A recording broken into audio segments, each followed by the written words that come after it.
Warahmatullahi wabarakatuh. Apa kabar adik-adik? Semoga selalu sehat dan semangat. Hari ini kita belajar tema 4, subtema 1 pada pembelajaran yang kelima. Apa saja yang menjadi pokok bahasan kita kali ini? Ini dia ya. Yang pertama IPS KD 3.4 dan 3.3 dan 4.3 mengenai pekerjaan dan kegiatan ekonomi di lingkungan sekitar. Yang kedua, SPDB KD 3.1 dan 4.1 mengenai prinsip penggambar bentuk. Langsung saja, mari kita mulai. Yang pertama, pekerjaan dan kegiatan ekonomi di lingkungan sekitar. Kegiatan ekonomi yang terkait.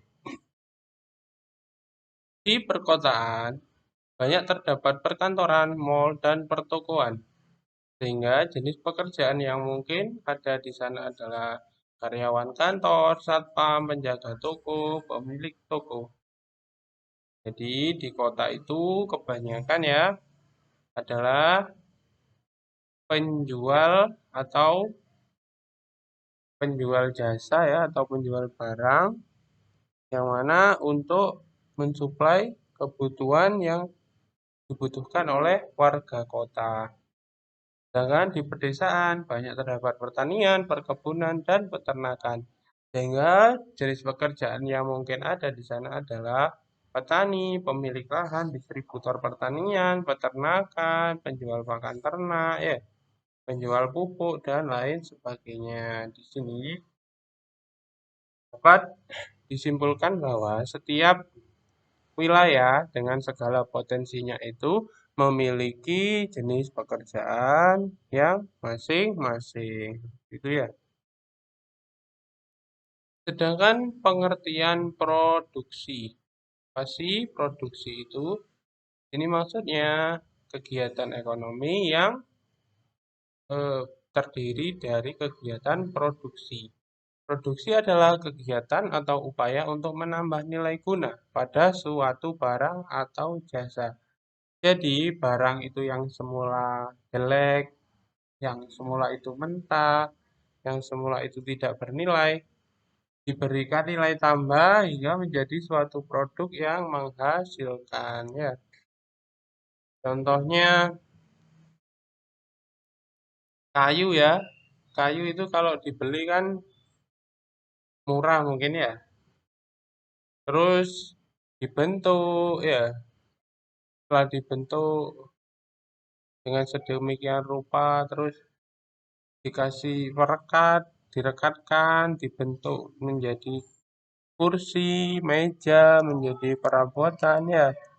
Terus dicat, dipolitur, dipoles hingga jadinya produk-produk mebel yang bagus. Nah, itu namanya produksi ya. Dari kayu menjadi diolah hingga akhirnya menjadi yang namanya eh, bahan mebeler apa barang mebeler ya. Itu ya, itu namanya produksi. Ini ya, cabang-cabang kegiatan produksi yang pertama adalah kegiatan menghasilkan barang baru. Jadi pertanian itu ya. Jadi memang barangnya belum ada terus ditanam hingga menjadi beras dan seperti itu ya. Terus kegiatan mengubah bentuk barang seperti industri mebel tadi ya. Terus kegiatan mengambil kekayaan alam seperti pertambangan, penggalian itu juga masuk cabang produksi. Terus kegiatan menyimpan barang, yakni pergudangan. Karena barang disimpan di dalam gudang untuk dijual, seperti itu ya. Terus kegiatan distribusi barang, ini termasuk diferensiasi ya atau produk turunan dari kegiatan produksi. Terus kegiatan memindahkan hak milik melalui transaksi jual beli. Ini juga termasuk produksi ya. Terus kegiatan memberikan pelayanan jasa seperti jasa tukang cukur ya. Terus jasa mungkin jasa ini perbaikan servis-servis itu ya. Servis elektronik, televisi, AC dan sebagainya. Terus apa sih tujuan produksi itu dilakukan? Bagaimana apa? Tujuan apa sih suatu barang itu dibuat? Yang pertama adalah memenuhi kebutuhan masyarakat, ya, baik dalam negeri maupun luar negeri. Kalau di dalam negeri itu namanya perdagangan domestik, sedangkan kalau di luar negeri itu namanya perdagangan ekspor, seperti itu ya. Sesuai dengan perkembangan zaman, kebudayaan, dan teknologi. Jadi intinya kalau kita mau bersaing agar produk kita laku itu apa namanya, produksilah atau buatlah produk yang sebagus mungkin ya, dan disenangi atau digemari oleh masyarakat banyak. Terus yang kedua adalah mendapatkan keuntungan, ya jelas, karena keperluan bisnis itu agar kita mendapatkan keuntungan ya, seperti itu. Terus fungsi produksi. Buat apa produksi itu fungsinya? Ya, ini berkaitan tentang hubungan teknis antara faktor-faktor produksi dengan faktor hasil produksi. Jadi, di sini fungsi produksi itu bisa berjalan kalau ada hubungan teknis antara faktor produksi itu ya seperti ini, bahan-bahan baku dengan hasil produksi. Ya, masih nyambung itu. Prosesnya ada itu berarti fungsi produksi berjalan dengan baik. Seperti itu ya. Terus kegiatan distribusi ya yang kedua. Hari ini kita membahas produksi dan distribusi saja.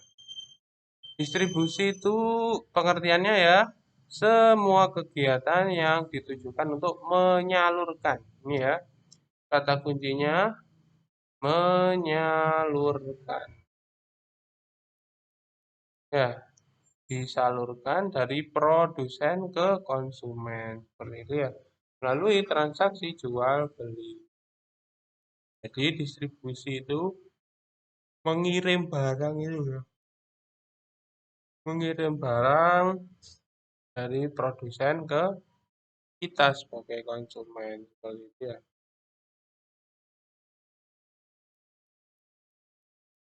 Contohnya kalau distribusi ini yang lagi ini ya sekarang lagi itu mungkin JNT atau JNE itu ya, atau si cepat itu kan distribusi mengirimkan barang.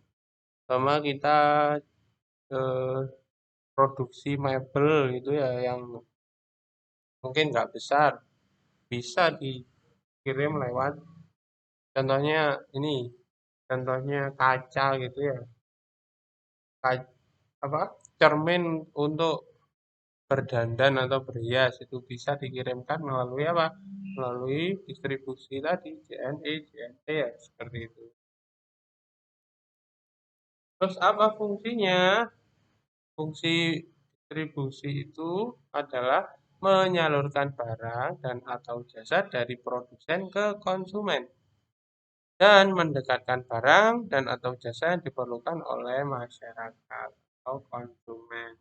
Jadi distribusi itu perannya juga sangat vital ya untuk apa? Untuk menghubungkan dari produsen ke konsumen. Terus saluran distribusi yang mungkin ada ya. Yang pertama adalah saluran distribusi barang konsumsi. Di pengiriman beras gitu ya, pengiriman galon, pengiriman barang-barang yang habis pakai seperti itu ya.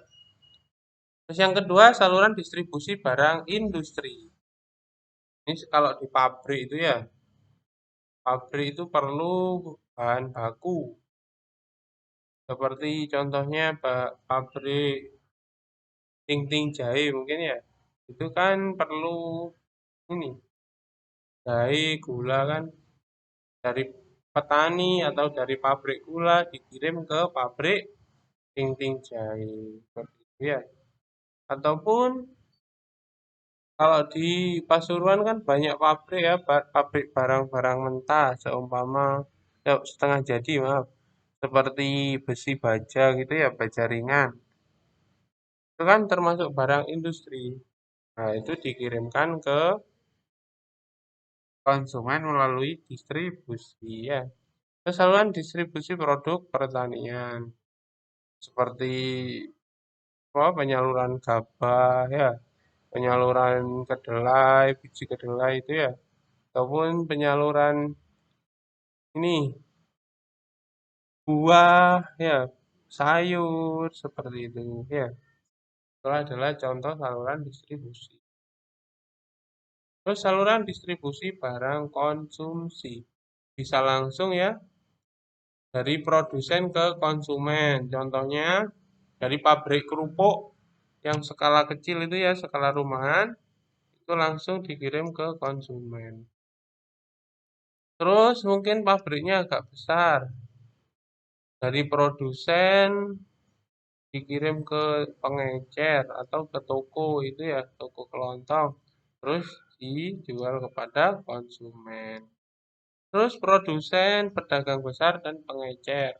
Ini mungkin skalanya agak lebih besar lagi ya.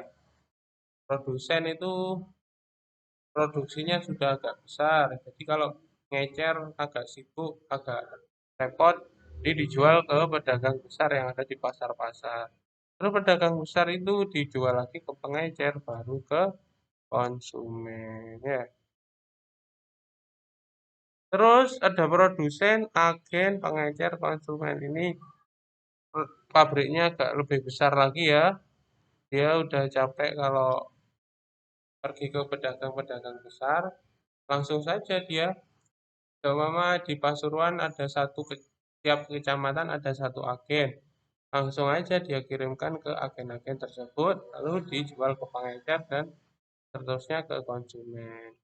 Ini pabriknya lebih besar lagi. Produsen dijual ke agen, agen cuma menjual partaian yang bisa beli cuma pedagang besar. Baru kalau di pedagang besar diecer ke pedagang kecil dan lanjut ke konsumen. Seperti itu ya. Jadi setiap mata rantai ini akan menambah dari harga. Jadi kalau produsen ke konsumen itu udah paten kan ya jadi harga. Tapi kalau dari pedagang, pengecer itu akan menambah atau menambah mahal dari harga barang tersebut. Terus saluran distribusi barang industri ya, langsung dari produsen ke pemakai industri. Sama ya tadi itu, mungkin ini industri baja kecil gitu ya, pakai langsung dijual ke pemakai. Seperti itu ya dan seterusnya. Sama dari pembahasan sebelumnya. Terus kalau produk pertanian ini ya langsung sama kamu punya sawah dan menghasilkan gabah 1 ton langsung dijual ke konsumen berupa gabah bisa. Terus kalau kalian punya sawah lebih luas lagi, kalau mau dijual ke konsumen repot ke pengumpul atau tengkulak ya. Di kulak itu biasanya terus di konsumen. Ya. Ini biasanya kalau mangga itu loh ya, petani menghasilkan mangga terus dijual ke pengepul atau pengkulak gitu ya. Terus dijual ke pedagang dan ke konsumen. Terus petani langsung bisa juga menjualnya ke perusahaan.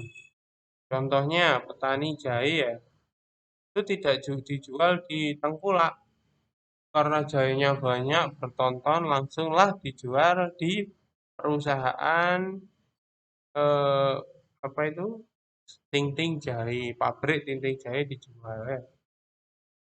Terus bisa juga ada pengempulnya yang jual ke pabrik itu pengepulnya. Jadi pengepulnya membeli dari petani terus dijual ke pabrik ya untuk dibuat produk dan dijual ke konsumen.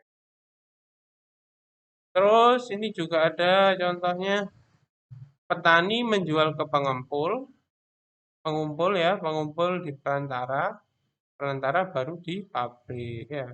Di pabrik dari perantara lagi hingga sampai ke konsumen itu lebih rumit ya. Jadi pada intinya bisa dijual langsung ke konsumen atau pengempul atau langsung dijual di pabrik itu tergantung dari mata rantai penjualan produk. Ya, coba ya kita renungkan jenis pekerjaan pada lingkungan kota itu apa aja ya. Mungkin yang tadi ya, yang pembahasan awal itu ya pekerja kantor, pekerja di bidang jasa ya, dan lain sebagainya. Ya kan kalau di desa ini apa kira-kira? Mungkin ada petani ya, penggarap sawah, buruh tani ya. Terus apa lagi? Jasa ini, jasa mengupas kulit padi itu ya, atau yang biasa disebut seleb dan lain sebagainya. Terus yang kedua, prinsip menggambar bentuk. Ya, menggambar bentuk itu objeknya bisa berupa bentuk kubistis atau kubustis. Maksudnya benda-benda yang kotak ini ya. Ini contohnya ya, benda-benda yang kotak. Itu namanya benda kubistis. Terus bentuk piramida dan kerucut seperti ini ya. Seperti atap rumah, limasan, seperti itu ya. Pokoknya yang agak berbentuk segitiga dan beruang, memiliki ruang, itu namanya bentuk piramida dan kerucut ya. Terus yang ketiga bentuk silindris, bentuk tabung ya. Ada lingkaran, terus begini ya. Ini namanya kubis ya. Ini gambarnya kayak. Terus yang keempat bentuk bola atau bulat seperti ini ya. Ada lampu, ada buah jeruk, ada buah gelang. Terus bentuk bebas seperti batu ya kan tidak beraturan dan juga sayuran. Ya, buah-buahan yang maksudnya ini buah-buahan yang banyak gitu ya. Terus diletakkan di atas nampan. Terus ada juga bentuk setilasi ini ya. Penghalusan dari bentuk aslinya ini kan ya. Jadi ini bentuk-bentuk hewan atau tumbuhan yang diperhalus dengan sentuhan-sentuhan lengkungan seperti itu ya. Ada hewan, ada tumbuhan ya. Seperti ini ya kira-kira bentuk dasar objek menggambar bentuk. Terus aspek apa saja yang harus diperhatikan dalam menggambar bentuk? Yang pertama proporsi dan presisi. Yang kedua komposisi, yang ketiga perspektif, yang keempat gerak terang. Yang keenam yang kelima karakter bahan objek dan yang keenam adalah bayangan. Yang pertama adalah proporsi, yaitu perbandingan ukuran ya antara bagian-bagian benda harus proporsional. Jadi seumpama kalian menggambar anggur sama apel, itu besarnya ya harus lebih besar apel ya, jangan kebalik. Masa anggur lebih besar daripada apel? Nah, itu namanya tidak proporsi. Ya, tidak pas perbandingannya. Terus presisi ketepatan bentuk. Hal utama dan harus diupayakan semirip mungkin dengan objek asli. Jadi objeknya tepat bentuknya sama dan diupayakan semirip. Kalau proporsi itu perbandingan ya besar kecilnya. Kalau presisi bentuknya tepat dan semirip mungkin. Ya.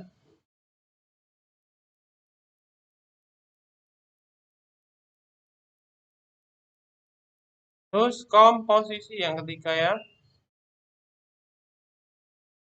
Susunan atau letak objek gambar pada kertas gambar ya.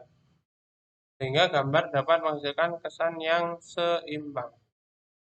Ya, atau kalau gambar kumpulan benda itu harus komposisinya pas ya. Kalau di depan itu lebih kecil ya.